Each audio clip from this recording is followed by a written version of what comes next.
ne fut pas ma surprise lorsqu'il m'annonça qu'ils avaient comme habitude lors des fellations de faire tremper le pénis de mon frère dans le Nutella pour y ajouter du goût. Je suis un garçon, j'ai aujourd'hui 25 ans et à l'époque j'étais au collège, donc j'avais plus ou moins 13 ans. J'ai un grand frère qui a 4 ans de plus que moi et à cette époque nous avions encore la même chambre. Point important, il était au lycée, commençait à avoir une vie amoureuse et sexuelle active alors que moi j'étais à fond dans Naruto. Bref, souvent quand je rentrais des cours et que mes parents n'étaient pas là, je croisais des meufs différentes qui étaient les copines du moment de mon frère. Donc souvent je me retrouvais à m'enfermer dans le salon avec l'impossibilité d'aller dans ma chambre puisqu'ils étaient à faire des trucs pas très catholiques on va dire. Essayer de me changer les idées en mangeant des tartines de Nutella, ce qui était également mon petit-déj. Vous êtes sûrement en train de vous demander pourquoi je détaille tant que je mangeais du Nutella, mais sachez que ça a une grande importance car petit à petit je voyais la quantité du pot descendre beaucoup plus que d'habitude, depuis qu'il était depuis plusieurs mois dans une relation avec une de ses copines de l'époque. Il ne fut pas ma surprise lorsqu'il m'annonça qu'ils avaient comme habitude lors des fellations de faire tremper le pénis de mon frère dans le Nutella pour y ajouter du goût.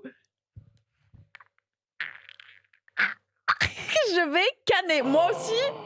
Mais c'est une blague. Quand il- Pot de Nutella de la famille. Quand il m'a annoncé ça, j'ai vraiment cru que j'allais me liquéfier, surtout qu'il m'a gentiment demandé si j'étais d'accord. Depuis, j'ai un peu de mal à le faire confiance. J'ai lié le Nutella à ça et j'ai du mal à partager mes petits déjeuners. Vérifiez toujours vos pots de Nutella et de confiture. Morale de l'histoire, fais-toi un bol si tu veux mettre ton zizi dans du Nutella, merde. En fait, ayez les pratiques sexuelles que vous voulez, mais dans le respect d'autrui.